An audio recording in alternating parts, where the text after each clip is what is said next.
ये एक विशाल नदी के किनारे बसा हुआ था।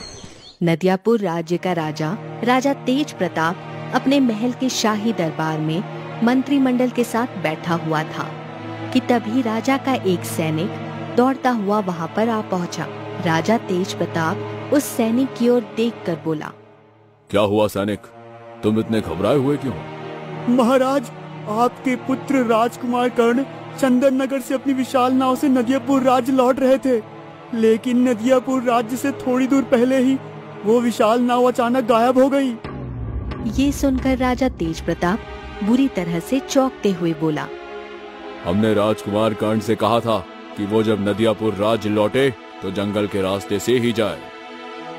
ये सुनकर राजा तेज प्रताप का मंत्री गजोधर राजा तेज प्रताप से बोला, महाराज, जंगल के रास्ते से चंदन नगर से नदियापुर आने में लगभग 15 दिन का समय लगता है और वहीं नदी के रास्ते आने के लिए मात्र 2 दिन का समय लगता है। हो सकता है कि राजकुमार कम समय में यहाँ आना चाहते हो। गजोधर, मेरा एक ही पुत्र है और नदी के जिस हिस्से में वो विशाल नाव गायब हुई है, वहाँ इससे पहले भी नदियापुर राज्य के कई वासी अपनी नाव सहित लापता हो चुके हैं, जो आज तक नहीं मिले। महाराज, वो सब आम नागरिक थे। आम नागरिकों का गायब होना कोई बड़ी समस्या नहीं, परंतु राजकुमार कर्ण का गायब होना एक बहुत बड़ी समस्या है। वो आपके इकलौते पुत्र हैं और इस राज्य के होने वाले राजा। मंत्री गजोधर, हमारी पत्नी महारानी पद्मावती को जब अपने पुत्र के गायब होने की सूचना मिलेगी तो उनका क्या हाल होगा? कुछ सोचिए मंत्री गजोधर, कुछ सोचिए। महाराज, हमारे राज्य में गंगावती नाम की एक बूढ़ी महिला रहती है। कहते हैं कि गंगावती के पास कुछ चमत्कारिक शक्तियां हैं। मुझे लगता है कि हमें गंगावती के पास जाकर उससे मदद मांगनी चाहिए। ठीक है, हम अभी इसी समय गंगावती के पास जाएंगे।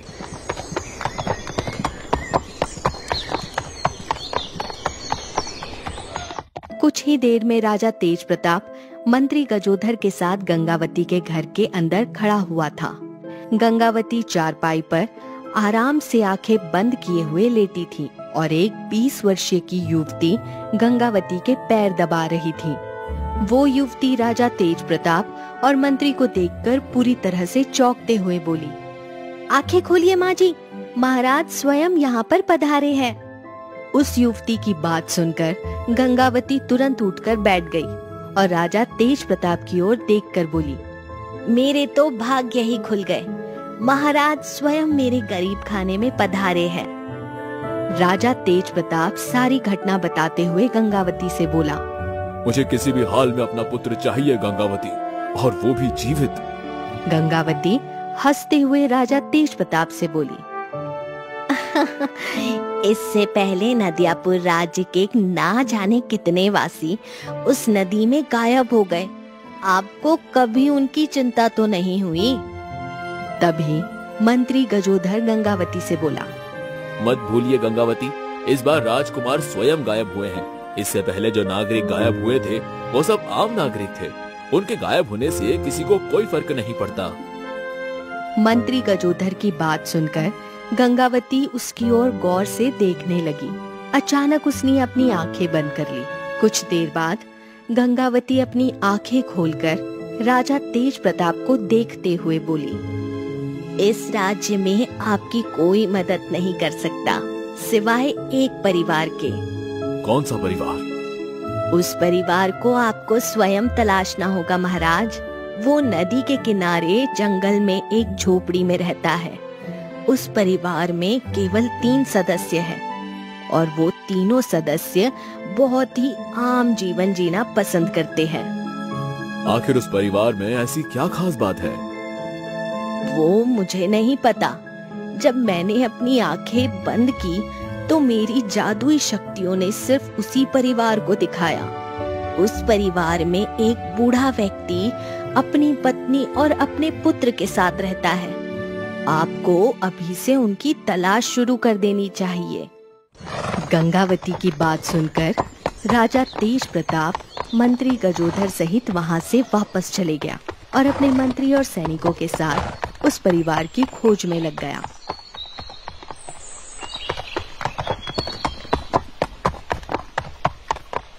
काफी दिनों के बाद एक दिन राजा तेज प्रताप को नदी के किनारे बसे जंगल में एक झोपड़ी नजर आई। उस झोपड़ी के बगल में एक 20 वर्षीय युवक लकड़ियां काट रहा था और ठीक उसके बगल में बैठा हुआ एक बूढ़ा व्यक्ति उन लकड़ियों को इकट्ठा कर रहा था। राजा तेज प्रताप तुरंत वहां जाकर उस बूढ़े से बोला, तुम्हारा नाम क्या है और तुम्हारे परिवार में कितने लोग रहते हैं? ये सुनकर वो बूढ़ा राजा की ओर गौर से देखता हुआ बोला, आप तो नदियापुर राज्य के महाराज मालूम होते हैं। तुमने जिस स्थान पर अपनी झोपड़ी बनाई है वो स्थान भी नदियापुर राज्य की ही सीमा में आता है। मेरा नाम अशोक है और ये मेरा पुत्र चंदन है। मेरे परिवार में केवल 3 ही सदस्य हैं। मैं, मेरा पुत्र चंदन और मेरी बूढ़ी पत्नी। उस बूढ़े ने इतना कहा ही था कि तभी मंत्री गजोधर राजा तेज प्रताप से बोला, महाराज, गंगावती ने जिस परिवार की निशानियां बताई थी, लगता है ये वही परिवार है। राजा तेज प्रताप अशोक की ओर देखकर बोला, मुझे अपने पुत्र को ढूंढने में तुम्हारी मदद चाहिए। मैं आपकी बात का मतलब नहीं समझा महाराज। राजा तेज प्रताप बूढ़े अशोक को सारी घटना बताते हुए बोला, और गंगावती ने मुझे बताया कि सिर्फ तुम्हारा परिवार ही मेरी मदद कर सकता है। राजा तेज प्रताप की बात सुनकर वो बूढ़ा व्यक्ति गहरी सोच में डूबता हुआ बोला, महाराज, लगता है गंगावती को कोई गलतफहमी हुई होगी।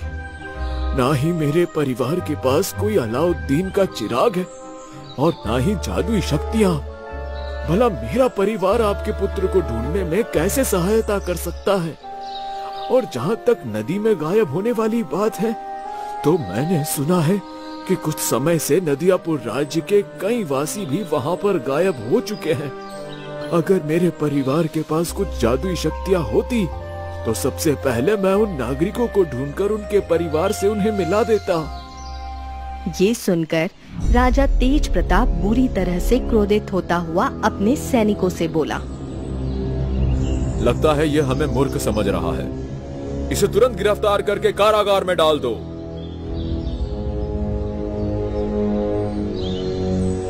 सैनिकों ने तुरंत अशोक को पकड़ लिया।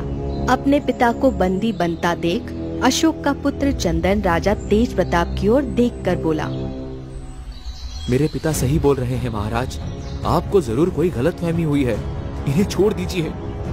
तुम्हारा परिवार राज्य से अलग हटकर जंगल की सीमा पर क्यों रहता है? जरूर तुम सब जादू टोना करते हो और तुम्हारे पास कुछ अद्भुत जादुई शक्तियां हैं जिसे तुम मुझसे छुपाने का प्रयास कर रहे हो। अपने पिता का जीवन अगर चाहते हो तो 7 दिन के अंदर अंदर मेरे पुत्र को लेकर महल में चले आना, नहीं तो 7 दिन बाद अपने पिता का शव ले जाना। इतना बोलकर राजा तेज प्रताप अशोक को बंदी बनाकर वहां से चला गया। चंदन दौड़ता हुआ अपनी झोपड़ी में आकर अपनी माँ नीलिमा को सारी घटना बताते हुए बोला, माँ, महाराज पिताजी को बंदी बनाकर ले गए हैं, अब क्या होगा? चंदन की बात सुनकर उसकी माँ नीलिमा गहरी सोच में डूबती हुई बोली, लगता है समय आ गया है तुम्हें वो सुनहरा कड़ा पहनाने का। कौन सा कड़ा माँ? मैं आपकी बात का मतलब नहीं समझा। चंदन की बात सुनकर नीलिमा एक पुराने बक्से से एक सुनहरे रंग का कड़ा निकाल कर ले आई और चंदन को पकड़ाते हुए बोली, ये कड़ा तुम्हारे पिताजी के पिताजी ने मुझे दिया था और कहा था कि ये कड़ा एक चमत्कारिक कड़ा है और इस कड़े को अपने पुत्र को देना। तुम्हें इस कड़े को पहनकर नदी के उस स्थान पर जाना होगा जहाँ पर राजकुमार कर्ण गायब हुआ है। चंदन उस कड़े को गौर से देखते हुए बोला, मगर पिताजी ने तो मुझे इस कड़े के बारे में कुछ भी नहीं बताया। तुम्हारे पिताजी इस कड़े के बारे में जानते तो थे, मगर वो अपने पिता की बात पर विश्वास नहीं करते थे। तुम्हारे पिता की नजर में ये कड़ा एक मामूली कड़ा था, शायद इसलिए उन्होंने तुम्हें इस बारे में कभी बताया ही नहीं। आखिर इस कड़े में ऐसी क्या खास बात है माँ? ये तो मुझे भी नहीं पता बेटा, बस तुम्हारे दादा ने मुझे बताया था इस कड़े में कुछ चमत्कारिक शक्तियाँ है। चंदन, तुम्हारे पिताजी की जान खतरे में है और अपने पिता को बचाना तुम्हारा कर्तव्य है। अपनी माँ की बात सुनकर चंदन वो कड़ा पहनकर नदी के किनारे पहुंचकर अपनी नाव में बैठ गया और नाव चलाता हुआ अपने आप से बोला, माँ के कहने पर मैं यहाँ आ तो गया, लेकिन मुझे तो ये पता ही नहीं कि राजकुमार कर्ण आखिर नदी के किस स्थान पर गायब हुआ था, और ये नदी तो बहुत ही विशाल है। चंदन ने इतना कहा ही था कि तभी चंदन का कड़ा सुनहरे रंग की किरणों से एक सीधी दिशा में चमकने लगा। कड़े से निकली हुई सुनहरे रंग की लकीर काफी दूर तक जा रही थी। उस सुनहरी लकीर को देखकर चंदन फिर से अपने आप से बोला, लगता है ये वास्तव में एक जादुई कड़ा है जो मुझे उस दिशा की ओर ले जाना चाह रहा है जहाँ पर राजकुमार कर्ण गायब हुआ है। चंदन कड़े से निकली हुई सुनहरी लकीर की ओर नाव को तेज गति से चलाने लगा। चंदन को नाव चलाते हुए काफी देर हो चुकी थी। रात के काले साए चारों ओर फैलने लगे थे।